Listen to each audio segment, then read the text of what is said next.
السلام عليكم ومرحبا بكم في وصفه جديده من وصفاتي. ان شاء الله تكونوا بخير وانتم تشوفوا في الفيديو تاعي تلبيه لطلباتكم. جبت لكم طاجين الزيتون. البنات هنا كنت باغيه نطيبها لكم في الطاجين تاع الطين، من بعد قلت ماشي كاع عندهم نطيبها لكم زعما عادي في الكوكوط نورمال. واول حاجه نعطيكم واحد التدبيره باش الزيتون تاعكم ما تقعدوش غير تغليوه وتصمطوه. شوفوا كي تجيبوه بيتوه ليله كامله في الماء، غسلوه قبل من هذاك الملح نتاعها، عاود ديروا فيه الماء وخلوه يبات كيما نرطبوا اللوبيا ولا الحمص. شفتوا كيفاش نرطبوهم؟ نديروا فيهم الماء ونخلوهم يباتوا للصباح. مالا هكاك خليوه يبات في هذاك الماء تاعه. الصباح كي تصفيوه تلقاوه وحده حلو بلا ما تضلوا تغليوه. انا هنايا كي جبته يعني ما درتش هذيك التدبيره خاطر جابوه لي روطار.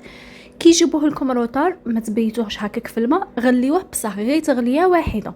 في الاول تغسلوه قبل من هذاك الملح وعاود تغليوه مع طرونش نتاع الليم. هذاك الليم يحافظ على اللون الشباب تاع الزيتون. وثاني البنات اللي يبغوا المرقه تاع الزيتون تجيهم عاقده بزاف، هنايا قبل ما تغليوه يعني الماء يكون عاده بارد في بارد، ديروا مغرف تاع الفرينه وخلطوها مع هذاك الزيتون وهذيك الطروش تاع الليم وديروها تغلى. كل شيء بارد في بارد عاد وديروهم يتغلوا، ماشي حتى يتغلى الماء وديروا هذيك المغرف تاع الفرينه خاطر غادي تكور لكم. في الكوكوط نتاعنا درت حبه تاع بصل مرابيه، ماذا بكم تربوها في هذيك الرقيقه كاع، مع 2 مغارف حتى 3 مغارف نتاع الزيت. ودرت هنايا فخد نتاع الدجاج تلبيه لطلباتكم، قلتوا لي ديري لنا الزيتون بالدجاج، درتها لكم بالدجاج. هنايا درت شويه زعفران ودرت عود نتاع قرفه، سنكرجبير يتمشى مع الدجاج. الا درتو بالحم الخروف ما تكثروش سنكرجبير ولا تقدروا كاع تستغناو عليه، المهم سنكرجبير يتمشى مع الدجاج. وشويه فلفل الكحل وتمرقوا بالحامي البنات، بالحامي ماشي بالبارد باش الماكله تاعكم ما تصمتش.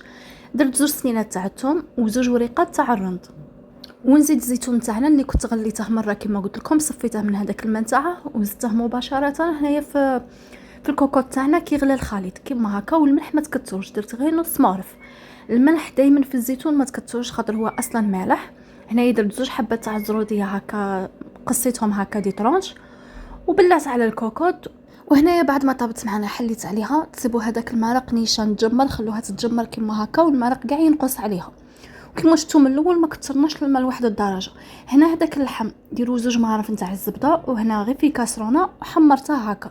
تبغوا تدهنوه بالزبده وتدخلوه في الكوشه معليش، انا بصح زعما غير باش نربح الوقت ما ضليتش كاع نشعل الكوشه وكاع، غير في كاسرونه ودرتها بالزبده حمرته.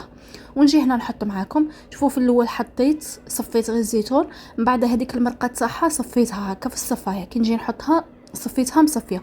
هاد المرحله تقعد اختياري، تقدروا تحطوها بالبصل تاعها، تبغوا تصفوا كيفي هكا المرق صفوه كيما تبغوا.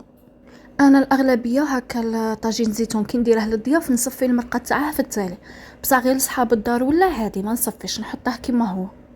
وانا هنا رافقتهم بهاد البطاطا رولي بزاف بنينه. دوك نخلي لكم الوصفه تاعها في صندوق الوصف. بزاف لي سقسوني يقولوا لي صندوق الوصف والشهوه، نقول لكم البنات شفتوا العنوان تاع الفيديو، كي تكونوا تفرجوا كليكي على العنوان غادي يخرج لك صندوق الوصف، تخرج لك الرابط تاع هاد الوصفه تاع البطاطا رولي تاع الاتراك، بنينه بزاف.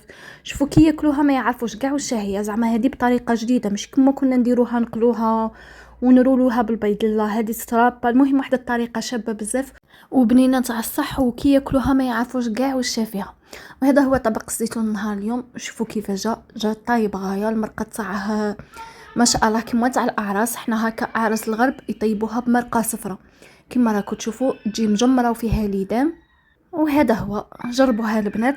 وبزاف لي طلبوا لي على الزيتون كنت درته من قبل في قناتي زيتون اكسبريس تاع بالخف.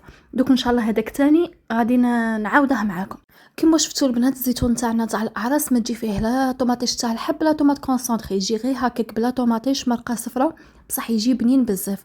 كي شغل نطيبوه طريقه المحمر، اللحم محمر في الكوكوط هكاك غير بهذاك العود نتاع قرفه وشويه زعفران. وهذا ما كان لي زيبيس شتو غير فلفل الكحل ولا سنكرجبير درتها على جال الدجاج، بصح كي نطيب باللحم الخروف تقريبا ما نديرش سنكرجبير. وصلنا لنهايه الفيديو غالياتي، نقول لكم جربوه ردوا عليا في التعليقات، والى فيديو قادم تهلاو في رواحكم في صحتكم، سلام.